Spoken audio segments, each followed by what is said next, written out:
دارین۔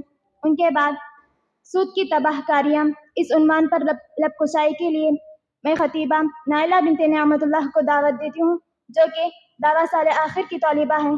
وہ آئے اور اپنی پرجوش انداز سے ہم سامعین و سامعات کو مستفید فرمائے۔ فلتتفضل مشکورہ۔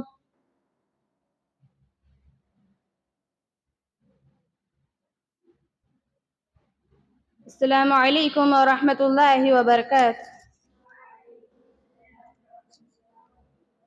نحمده ونصلي على رسوله الكريم، أما بعد، قال الله تعالى في القرآن المجيد والفرقان الحميد: فأعوذ بالله من الشيطان الرجيم، بسم الله الرحمن الرحيم، وحل الله البيع وحرم الربا۔ محترم و مکرم صدر مجلس، حکم صاحبان، مشفق معلمین و معلمات اور میری پیاری بہنوں، آج اس پرونق محفل میں میری تقریر کا عنوان ہے سود کی تباہ کاریاں۔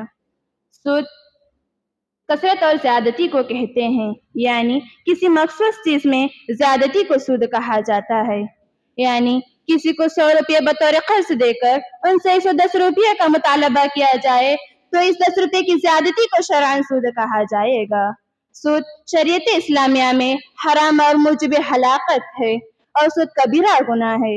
قرآن و حدیث میں بے شمار مقامات پر سود کی مذمت و قباحت اور حرمت کو بیان کیا ہے۔ اللہ رب العالمین اہل ایمان کو خطاب کرتے ہوئے سورہ آل عمران آیت نمبر 130 میں ارشاد فرماتا ہے: یا ایھا الذین آمنوا لا تأکلوا الربا اضعافا مضاعفا واتقوا اللہ لعلکم تفلحون۔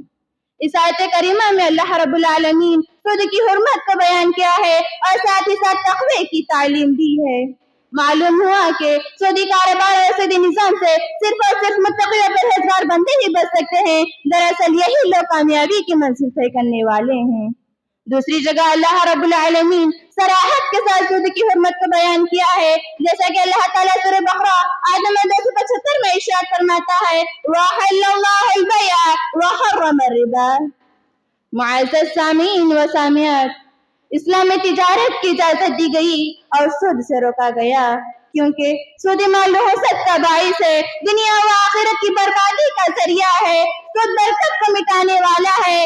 اسی طرح کل قیامت کے دن ساری انسانیت کو دوبارہ زندہ کیا جائے گا تو سود خوروں کی حالت ایسے ہوگی جیسے کہ ان پر شیطان کا جنون طاری ہو، جیسا کہ اللہ تعالیٰ سورہ بقرہ آیت نمبر 275 میں ارشاد فرماتا ہے: الذین یأکلون الربا لا یقومون الا کما یقوم الذی یتخبطہ الشیطان من المس۔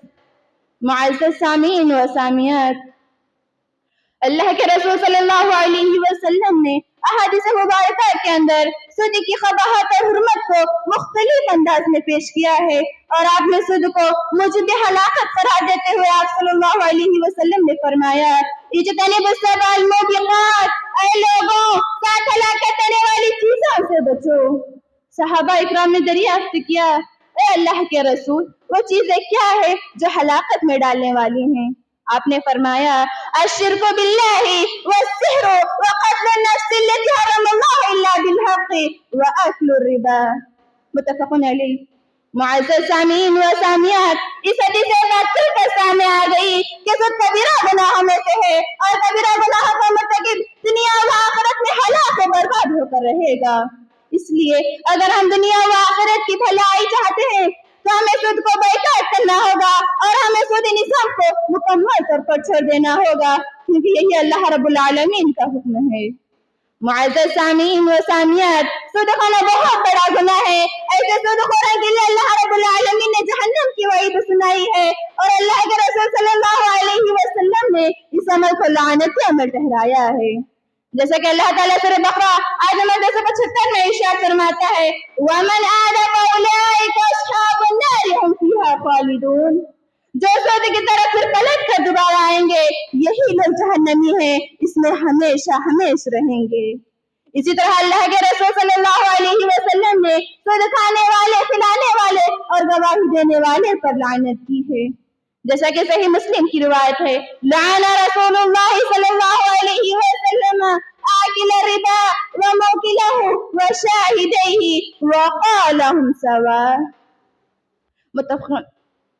معزز سامعین و سامعات، آئے دن ہم سنتے رہتے ہیں فلاں شہر یا فلاں گاؤں زبردست زلزلے میں برباد ہو گیا، یا فلاں علاقہ سمندر کی تیز و تند لہریں یا زبردست آندھی اور سیلاب میں برباد ہو گیا، یا فلاں بستی آگ سے جل کر خاک ہو گئی۔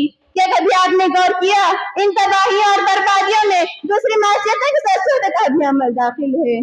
ہم بستیاں شہروں کی بات اگر کریں تو سعودی قرض کی وجہ سے بہت سے ممالک تباہی اور بربادی اور عذاب میں مبتلا نظر آئیں گے، اور سپر طاقتور عالمی بینکوں نے غریب ممالک کو سعودی قرض دے دے کر کس طرح نے اپنے شکنجے میں جکڑ لیا ہے، اور ان کے حکمران اور عوام آج کس طرح غلامی و مجبوری، ذلت و رسوائی کی زندگی گزارتے اور سعودی قرض کی سزا اور عذاب کا مزہ چکھ رہے ہیں۔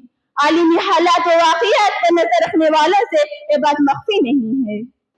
معزز سامعین و سامعات، آج معاشرے میں سود کی اتنی قباحتیں ہونے کے باوجود لوگ سود کو چھوڑنے پر تیار نہیں اور نہ ہی سود کو حرام سمجھتے ہیں، جبکہ قرآن و حدیث سے بات واضح ہو رہی ہے سود ایک خطرناک اور تباہ کرنے والا فعل ہے۔ لہٰذا ضرورت اس بات کی ہے ہم سود سے بچے رہیں اور اپنے لیے حلال کمائی کو ذریعہ معاش بنائیں تاکہ آخرت میں کامیاب و کامران ہو۔